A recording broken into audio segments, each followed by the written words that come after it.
안녕하세요. 카페 리미에르 CEO입니다. 예, 안녕하세요. 이번 주부터 카페 리미에르에 합류하게 된 설국환입니다. 리미에르라고 하면은 최초의 영화를 만든 형제 이름이지 않나요? 또한 허 샤오시엔 감독의 영화 제목이기도 하죠. 카페 리미에르를 통해서 보고 싶은 영화나 소개하고 싶은 영화 이야기를 친구와 잡담하듯이 하면서 영화 음악을 전해드리려고 해요. 그럼 오늘은 어떤 영화에 대해서 이야기해 볼까요? 생각해 본 거 있으세요? 요즘 사람들의 초미의 관심사는 역시 대통령 선거 아닐까요? 선거가 이제 한 달 남짓밖에 남지 않았는데요. 대선 이야기를 자연스럽게 나눌 수 있는 영화 두 편을 소개해 볼까 해요. 먼저 딱 떠오르는 영화는 최근 1,000만 관객을 돌파하고 대종상을 휩쓴 광해, 왕인이 된 남자입니다. 그 영화 보셨어요? 전 아직 못 봤는데요. 신문에서 보니까 대선 유력 후보들이 그 영화 보고 눈물을 철철 흘렸다는 그런 얘기가 있더라고요. 어떤 내용인지 좀 궁금하네요. 광해는 폭군으로 알려진 광해군이 실리 외교를 펼치고 백성을 사랑했던 시기엔 왕과 닮은 천민 하선이 광해의 대역을 했을 거라는 역사적 상상력을 토대로 이루어진 영화입니다. 어, 한간에는 고 노무현 대통령을 떠오르게 한다는 말도 있던데요. 영화에서 하선이 명나라의 사대의 예를 다하자고 주장한 대신들에게 부끄러운 줄 아시오라고 호통치는 장면이 있습니다. 사실 부끄러운 줄 알아야지 하는 말은 노 대통령의 시그니처 같은 거죠. 그리고 패배를 요구하는 신하들에게 중전을 버리라는 얘기냐며 일갈하는 장면에선 장인의 좌익 연관설에 조강 지출을 버릴 수 없다던 노무현 대통령을 떠올리게 되더군요. 예, 말씀을 들어보니까는 한마디로 노무현을 우마주하는 영화인 것 같은데요.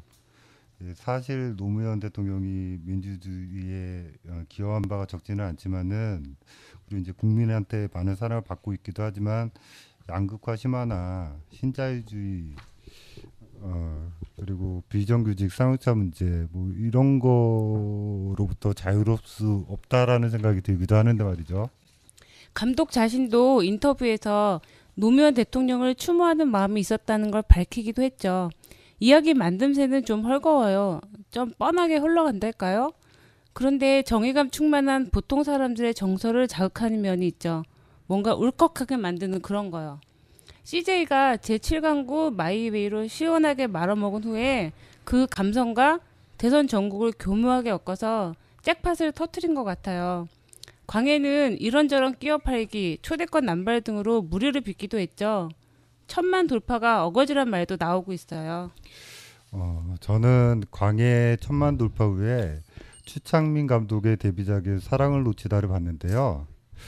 영화가 참 별로더라고요.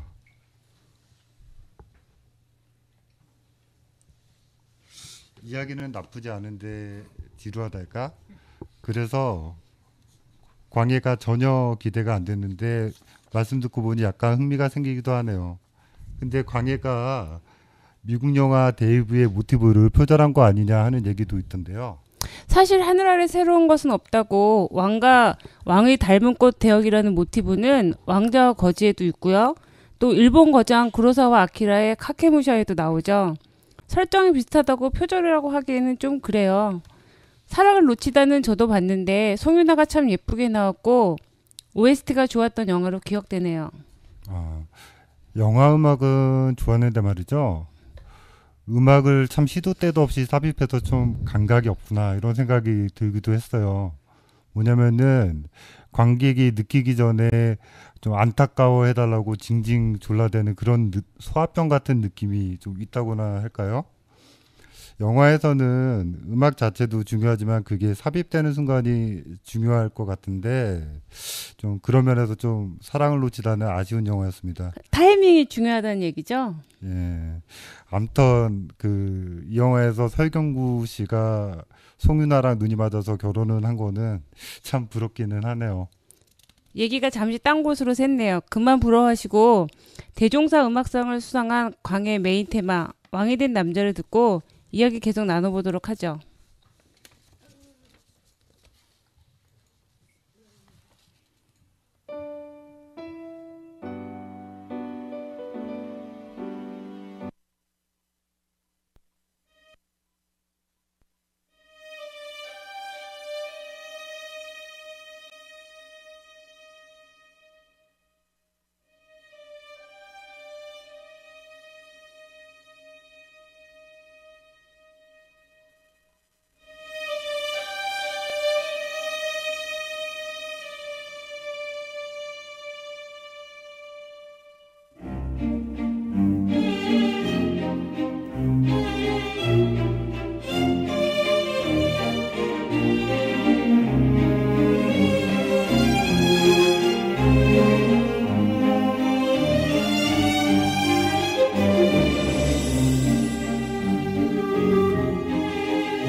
국한 씨는 대선하면 떠오르는 영화 없어요? 저는 조지 클루니가 감독하고 영화에서 대선 후보로 여론한 킹메이커가 딱 떠오르는데요. 조지 클루니는 공개적으로 민주당을 지지하는 것으로 유명하잖아요. 그렇습니다. 조지 클루니는 섹시하고 연기도 잘하고 또 정치 참여도 활발하고 구호 활동도 열심히 하는 완소남이죠. 말씀하신 것처럼 클루니는 헐리우드 스타 중에서 민주당 지지자로 유명한데요. 이 영화에서 대선의 막후에서 움직이는 참모들의 암투와 정치 현실의 현면을 진하게 전하는 영화라고 할 수 있죠. 참여적인 인물이라면 영화를 통해서 건강한 정치적인 관심을 불러일 것 같은데 한면전이 좀 의외네요. 게다가 클로니가 민주당 대선 후보 역할을 맡고 있는 것으로 알고 있는데요. 좋은 지적이십니다. 정확하게 말하면은 환멸이라기보다는 현실 정치 과정에서 얼마나 많은 이미지 조작을 통해서 대통령이 탄생하는 것인가 하는 것을 비판하는 영화에 가깝습니다. 간단하게 줄거리를 정리해서 말씀드리면은 영화에서 대선 후보 조지 클루니가 선거 캠프의 인턴 여직원을 임신시킵니다. 갓 대학을 나온 그 여직원은 고민 끝에 자살을 선택하죠. 나쁜 놈이네요. 네, 그렇죠. 근데 그 여직원과 사귀고 있던 선거 캠프의 홍보관이 이 사람이 이제 주인공인데 스티븐이거든요. 근데 그 여자랑 사귀면서 자살 전으로 그 조지 클루니와의 썸씽을 우연히 알게 됩니다. 그렇지만 이 사실을 폭로하지 않고 조지 클루니의 당선과 자신의 성공을 위해서 침묵을 지키게 되는데요. 클루니와 일종의 거래를 하게 되는 거군요. 그렇죠. 극 중에 조지 클루니는 나름 선의를 갖고 있는 정치가고 상대 후보보다 정치적으로 진보적인 후보죠. 하지만 정치 과정이라고 하는 것이 개인의 의지와 선의로만 이루어지는 것이 아니라 조직 논리와 현실 정치라는 배후의 힘이 작동을 해가지고 권력의 의지만 남게 된다는 그 뭔가 진한 환멸로 귀결이 되는 것이죠. 근데 이와 정반대의 해석도 가능한 것 같은데요. 뭐냐면은 민주주의적 선거를 통해 최상의 것이 언제나 주어지는 것은 아니잖아요. 오히려 주어진 한계 내에서 환멸에 기권하지 않는 것 자체가 민주주의를 지탱하게 하는 요소라는 것을 기묘한 방식으로 이 영화는 알려주고 있는 것 같습니다. 저도 어쩐지 한국의 정치 상황과도 무관하지 않다는 생각이 드네요. 일례로 안철수라는 정치인이 대선 전국에 뛰어들면서 거대한 선의의 아이콘으로 이미지 메이킹 되면서 개인의 신념과 상관없이 장기판의 말이 돼가고 있다는 느낌이 듭니다. 예, 저도 비슷한 생각을 했는데요. 근데 이런 말이 어떻게 들리실지 모르겠지만은 바로 그런 이유 때문에 최근 개봉된 영화 중에서 용산 참사를 다룬 두 개의 문이나 광주를 소재로 한 26년 후 같은 영화에 주목할 필요가 있는 것 같아요. 어쩌면 진정한 정치는 국회의 암투나 거물 정치인의 막후의 익힘으로 이루어지는 것이 아니라 대중들의 참여와 건강한 관심 속에서 이루어지는 것이 아닌가 한번 생각해 보게 됩니다. 또 최근에 고 김근태 의원의 고문을 다룬 남영동 1985도 개봉이 돼서 화제를 낳고 있죠. 한간에는 유경수 여사 일대기를 다룬 영화도 개봉한다는 소식이 있습니다. 아마 시대에 어울리지 않는 신파가 되지 않을까 생각하게 됩니다. 아니면은 본격 호러물이 되던가 개인적인 바람입니다만은 극장에서 그 영화를 안 보게 되기를 간절하게 기도하게 되네요. 히틀러에 대한 영화도 나왔어요. 무조건적인 편견은 위험합니다. 예. 오늘 그 영화 관련해서 대선 이야기랑 정치 이야기를 많이 나눠봤는데요.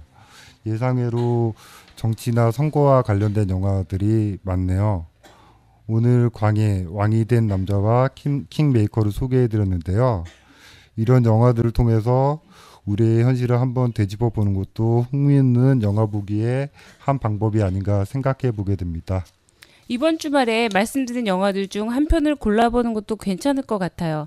음악 소개해드리려고 하는데 킹메이커는 음악이 힘든 영화가 아니라서 딱히 들려드릴 만한 게 없네요. 아까 얘기 나왔던 추창민 감독의 사랑을 놓치다 OST 중 하나 들어볼까요? 김현우가 부릅니다. 사랑한다는 흔한 말. 그럼 이 노래 들으면서 저는 이만 물러갈게요. 여러분 안녕. 예, 다음 주에 뵙겠습니다.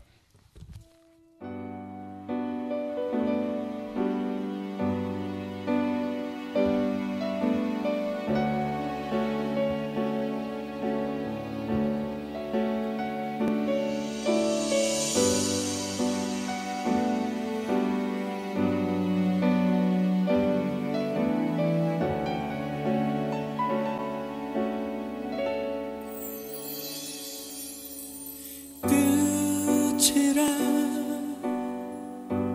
헤어짐이 내게 낯설어 아직까지 난 믿을 수 없는데 마치 거짓말인 것처럼